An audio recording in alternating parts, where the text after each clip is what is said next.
Current common sense dictates that our lives are concerned with the pursuit of self-interest, and that altruism at best is enlightened self-interest. This assumption has had catastrophic consequences for ourselves as individuals, for the groups we interact with, and for the power relations we participate in. It's intuitively sound to say to somebody that groups succeed when individuals act for reasons that are bigger than their self-interest. The measure of the success of a company, for example, is the profit or the surplus that it produces. By definition, a surplus only exists because the people who are cooperating in the enterprise produce something bigger than what they collectively took out. In other words, they gave more than what they took. The issue is that people actually think that when they act for reasons that are bigger than their self-interest, they're busy cutting their own throats. And when they're acting in their own self-interest, they are doing what is good for them. In truth, exactly the opposite is the case. When you ask people what they want out of life, you always get a bag of words that have got 4 themes in them. Firstly, there'll be a theme around security. It's important to feed my family, to have a roof over my head, to pay the bond. And then there's a theme around fulfillment. It's important to have a sense of learning and challenge. And there'll also be a theme around significance or power, that it's important for me to be recognized by others. And there'll be a theme around harmony. Security, fulfillment, power, and harmony. And they think that to pursue their own immediate self-interest is the best way to get those 4 things. What they don't realize is that those 4 things are the product of acting on the basis of everybody else's interest rather than your own. Every moment that you're in, you're always faced with 2 issues. There's a set of issues that are concerned with what you want to get from the world, and a set of issues that are concerned with what you're giving to the world. If you base your security on what you're getting from the world, you'll never be secure. Whereas if you base your security on the basis of what you're contributing or giving, you've always got control over that, and you'll therefore always be secure. And the asset that best demonstrates this is a house, because a lot of people think that security is wrapped up with owning a house. The brand promise of security is that it promises to make you secure, it promises to stand between you and catastrophe. Like your house is going to do that. If somebody beats you to a pulp today as you're going home, I don't think your house is going to say, "Caroline, who beat you up?"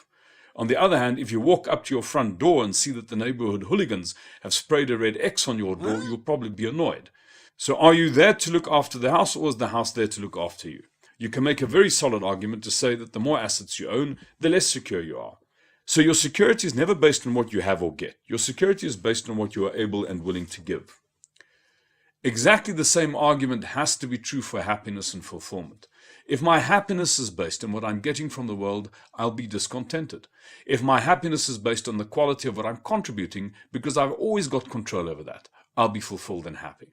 The implication of this to power becomes very obvious if you consider what happens when you want something from somebody else.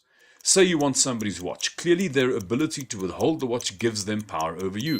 So if you want something from somebody else, their ability to withhold what you want gives them power over you and makes you manipulable. Whereas if I want to give somebody something, what I'm trying to give to them, they have no power over. In other words, my weakness is based on what I'm getting from somebody, and my power is based on what I'm willing to give or lose. This is true in any context. It's true in any transaction. This has implications for harmony too. Your ability to withhold your watch gives you power over me. You can manipulate me, and that makes you dangerous to me. But not only are you dangerous to me, but precisely because I'm trying to get something out of you, I'm dangerous to you. So while I want the watch, you are dangerous to me, and I'm dangerous to you. And because we are dangerous to each other, we are going to have conflict. On the other hand, if I shift my intent in the engagement from what I'm trying to get from you to how I can be helpful, then first of all, you can't withhold the watch, so you lose your power over me, and I'm safe from you. But precisely because I want to be helpful to you, you're safe from me. And if I'm safe from you and you're safe from me, we have harmony. So what we have to understand is that things that we try to pursue in our lives, which is security, fulfillment, power, and harmony, are actually based on the intent to give unconditionally.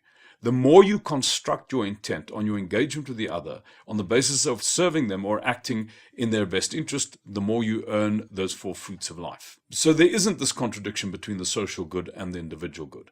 It's the same thing. When people act on the basis of their immediate self-interest, they are producing an experience of the world which is hostile to them. They're acting in conflict with the world. They are discontented and insecure, whereas people who are doing the opposite, they achieve the opposite. Now the question is, what does that mean for relationships of leadership in the world? When we ask people to define leadership, they normally say something consistent with the idea of achieving a result through people. The intent of that statement is clearly to take.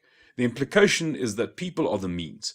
Now, if I'm using you as a means to achieve something from you, clearly I'm out to get something from you.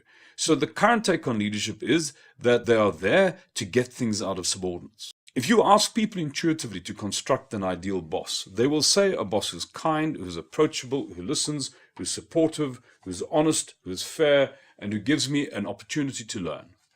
What you get is a huge bag of words, but there are synonyms in that bag, and you can distill them to two core themes. The first is concerned with care. What the subordinate is actually saying to the boss is, have a genuine interest in me, don't just be in this relationship to get something out of me. Care about me. But then there's a harder theme. If you're looking for someone who's honest, they won't always be nice. Sometimes they'll say things that are upsetting. The reason why you want the honesty is because it helps you to understand where you are and what you can learn and therefore how you can grow. So the two themes that come out of this ideal boss is care and growth. These themes are universal. We found them from Japan, among employees in gold mines in South Africa, in military organizations, wherever you go. Every human being on the planet says, the boss I work for because I want to, cares for me sincerely, and gives me an opportunity to grow. If you work for somebody because you really want to, because they do all those things for you, if that person asks you to do something, you'll probably do it. Which means you give that person the right to ask you to do something or to exercise power over you, which suggests that these criteria of care and growth are the universal criteria for legitimate power. The first relationship of power you have with another person in your life is with your parents. And there are two people in that relationship. There's a big one and there's a little one. The job of the big one for the little one is very specific. It's care and growth. In other words, the job of the big one for the little one in any relationship of power is care and growth. Now that requires a shift in the intent of the boss from the big one, from being here to get something out of the subordinate to being here to give something to the subordinate. What care and growth requires of people in command relationships is that they invert how they view their jobs. Their role isn't to achieve a result through people. Their role, and it sounds bizarre, is to achieve people through results. And very often people in executive positions say you've just left the planet. You're smoking your socks. That doesn't make sense. If you think about it, however, that's exactly what a good coach does. A bad coach walks to a team and says, my job as a coach is to achieve a result, and I'm going to use you, Mr. Athlete, as my resource to do that. In fact, it is the athlete's job to produce a result. The coach's job is to care for the athlete and to grow the athlete. That doesn't mean to say that the coach loses interest in the job. Clearly, he watches what happens on the field and what happens on the scoreboard because those things are his job. Those things are his means to do his job, which is to coach the athlete.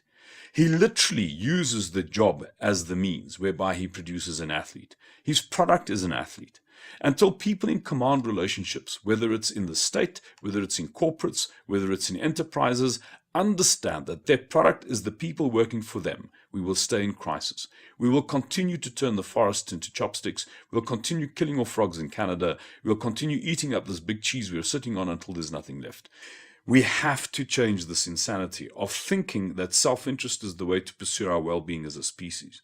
The pursuit of self-interest destroys you as an individual. It destroys the groups that you're working in, and it completely undermines the legitimacy of relationships of power in any establishment.